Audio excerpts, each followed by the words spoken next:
ராதே கிருஷ்ணா. சுக மகரிஷி பானாசுரனுக்கும் பகவான் ஸ்ரீ கிருஷ்ணருக்கும் இடையில நடந்த யுத்தத்தை வர்ணிக்க கேட்டோம். தொடர்ந்து மகரிஷி சொல்றார்.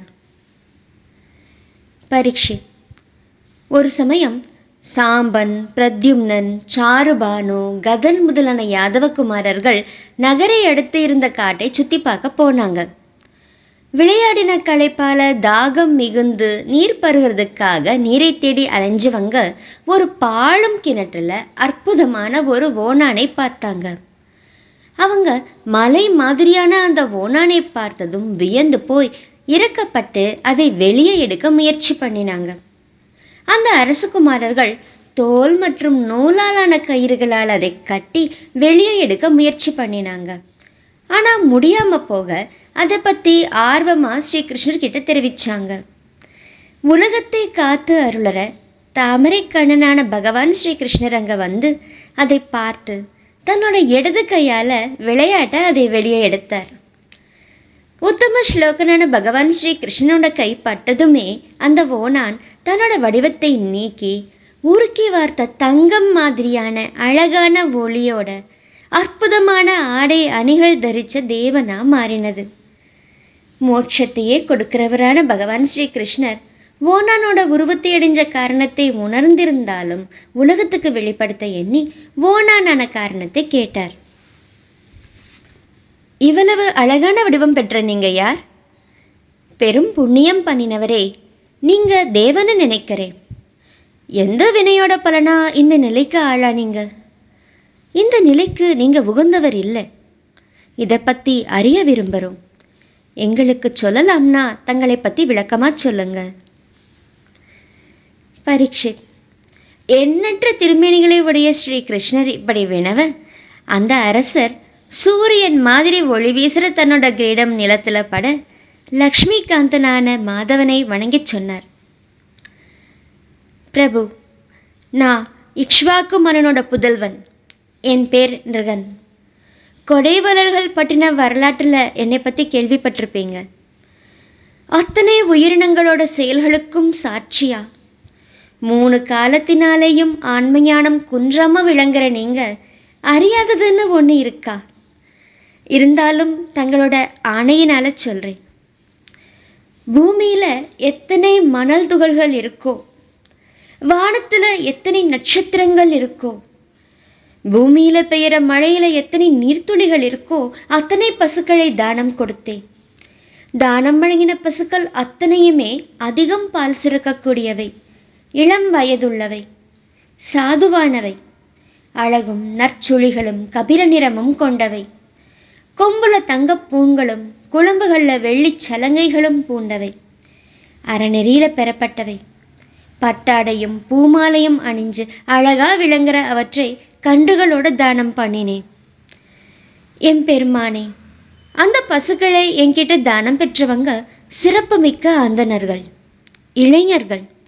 அவங்க வைராகியம், மகிழ்ச்சி, ஒழுக்கம், அமைதி முதலான நற்குண சீலர்கள்.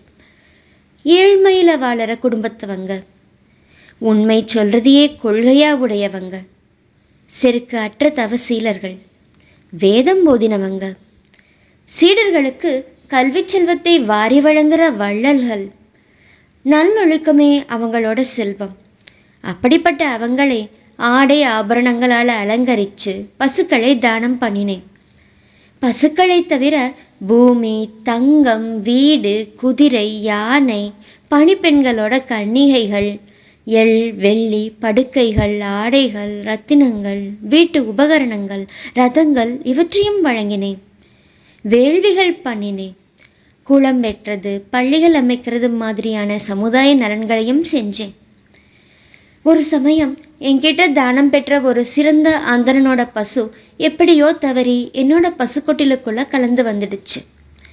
அதை அறியாதனா அந்த பசுவை வேற ஒரு அந்தணருக்கு தானம் கொடுத்தேன். அந்த பசுவோட உரிமையாளரான அந்தனர் வேற ஒருத்தர் தன்னோட பசுவை கொண்டு போகிறதை பார்த்ததும் அந்த பசு என்னோடதுன்னு அவர்கிட்ட சொன்னார். அந்த அந்தனரோ இந்த பசு என்னோடது, நிருக மகாராஜன் எனக்கு தானமாக கொடுத்தார்னு பதில் சொன்னார். வாதம் பண்ற அந்த 2 அந்தணர்களும் அவங்கவங்க வாதத்தை சொல்லி நீதிக்காக என்கிட்ட வந்தாங்க. அவங்கள ஒருத்தர், நீங்க தானே இந்த பசுவை எனக்கு தானம் கொடுத்தீங்கன்னு கேட்க, உடனே அடுத்தவர், அப்படின்னா என்னோட பசுவை திருடினது நீங்களேன்னு சொன்னார். இதை கேட்ட எனக்கு தலை சுத்திச்சு. தர்ம சங்கடத்தில் அகப்பட்டுக்கிட்டேன்னா 2 பேரையும் சமாதானப்படுத்த உயர்ந்த 1,00,000 பசுகளை தரேன், எனக்கு இதை திருப்பி கொடுங்க. உண்மை அறியாம தவறு செஞ்சுட்டு இந்த அடிமைக்கு அருள் புரியணும். கொடிய நரகத்தில் விளையிருக்கிற என்னை இந்த சங்கடத்தில் இருந்து காப்பாத்துங்க. இப்படி வேண்டினேன்.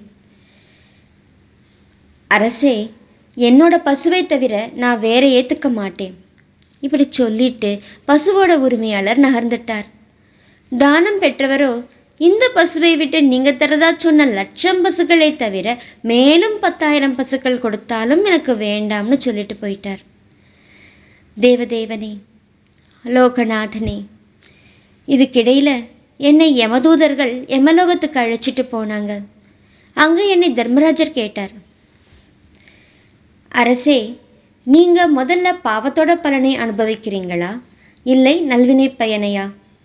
உங்களோட தான தர்மங்களுக்கு பலனா எனக்கு கூட தெரியாத ஒளிமிக்க எல்லையற்ற புண்ணிய லோகங்கள் உங்களுக்காக காத்திருக்கு. தர்மராஜனே, நான் முதல்ல பாவத்தோட பலனை அனுபவிக்க விரும்புகிறேன். இப்படி சொன்னதும் கீழே விழுவாய்னு யமன் சொன்னார்.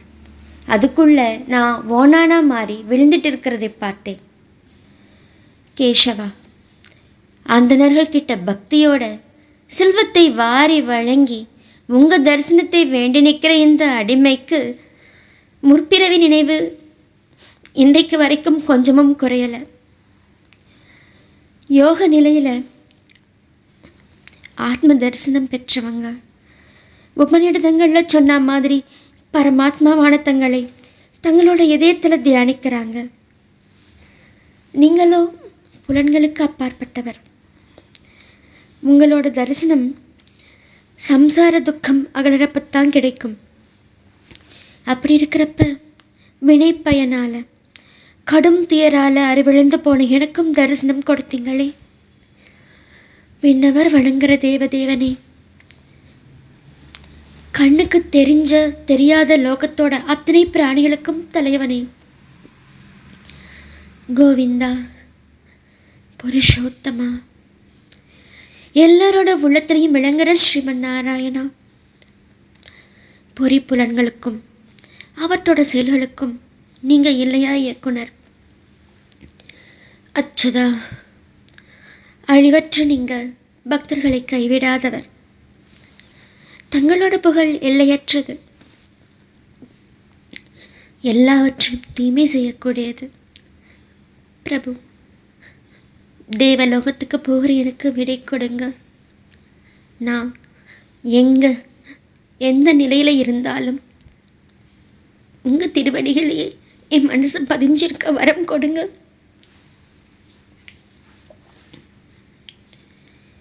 உலகத்தை தோற்றுவிச்சவரும் அந்த உலகத்தோட செயலுக்கான காரணமா விளங்குறவரும் எந்தவித மாறுபாடும் மற்றவரும் அழிவற்ற எல்லையற்ற மாயா சக்தியை உடையவரும் அத்தனை லோகங்களையும் தனக்குள்ள அடக்கினவரும்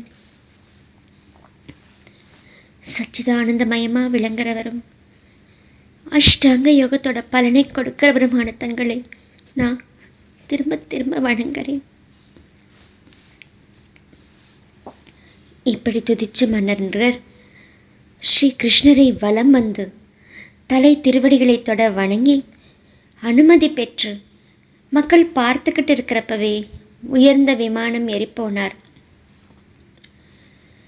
தேவகியோட புத்திரனும் அந்தண பக்தனும் தர்மமே வடிவானவருமான ஸ்ரீ கிருஷ்ணர் அரசர்களுக்கு அறநெறி புகட்டுறதுக்காக தன்னை சூழ்ந்திருக்கிறவங்க கிட்ட இப்படி சொன்னார்.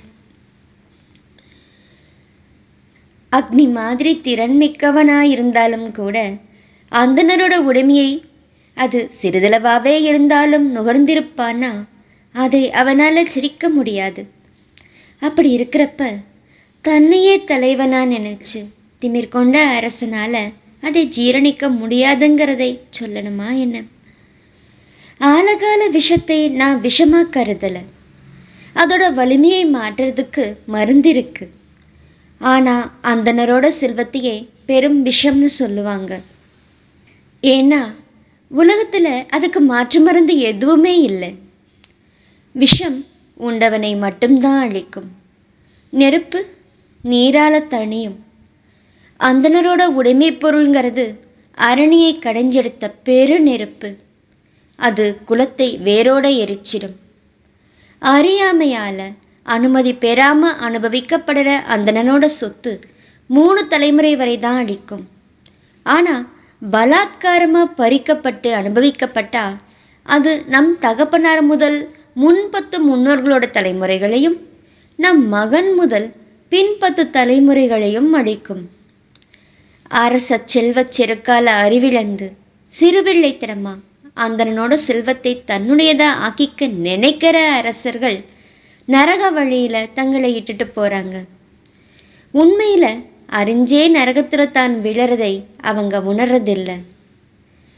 தன் பொருளை பிறருக்கு வாரி வழங்குற குடும்பிகளான அந்தணர்கள் தங்களோட உடைமையை இழந்து வாடி வருந்துறப்போ அவங்க கண்களில் இருந்து பெறுகிற கண்ணீர் துளிகள் நிலத்தில் விழுந்து எந்த அளவு மண் துகள்களை நனைக்குமோ அத்தனை ஆண்டுகள் அறநெறி தவறி அவங்களோட உடைமையை பறிச்ச அந்த அரசர்களும் அவங்க குலத்தவர்களும் தடையே இல்லாம கும்பீபாக நரகத்தில் விழுந்து துன்பம் அடைவாங்க. தானே முதல்ல கொடுத்ததா இருந்தாலும் சரி, மற்றவங்க கொடுத்ததா இருந்தாலும் சரி, அந்தனோட வாழ்க்கைக்கு உதவுற உடைமைகளை பறிக்கிறவன் 60,000 ஆண்டுகள் மலப்புழுவான் நெளிவான். அதனால நான் ரொம்பவும் விரும்புறது என்னோட பொக்கிஷத்துல அந்தனரோட செல்வம் தவறி கூட கலந்துடக்கூடாதுங்கிறதை. பேராசையால அதை பறிக்க நினைக்கிறவங்க ஆயுள் குன்றி பதவி இழந்து அல்லது அரசை இழந்து நாடு கடத்தப்பட்டு தவிப்பாங்க. மறுபிறவியில கொடும் பாம்புகளா பிறப்பாங்க. யாதவர்களே, என்னை சார்ந்த அந்தனர் தவறு செஞ்சிருந்தாலும் அவங்க கிட்ட பகை பாராட்டாதீங்க. கொல்ல வந்தாலும் சரி, வெகுவா சபிச்சாலும் சரி, அவங்களை தினமும் வணங்குங்க. நான் எப்படி மனசு ஒருமைப்பட்டு கவனத்தோட அந்தணர்களை 3 வேளையும் வணங்குறேனோ அதே மாதிரி நீங்களும் வணங்குங்க. இதுல தவறவங்க என்னோட தண்டனைக்குரியவரே.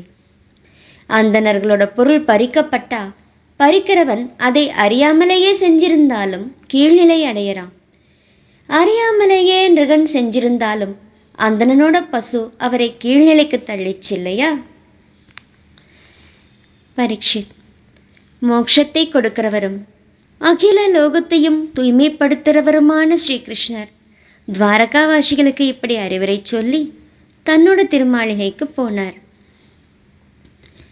ஸ்ரீமத் பாகவத மகாபுராணம் தசமஸ்கந்தத்தோட பிற்பகுதியில் 64வது அத்தியாயம் முற்றிற்று. சர்வம் கிருஷ்ணார்ப்பணம்.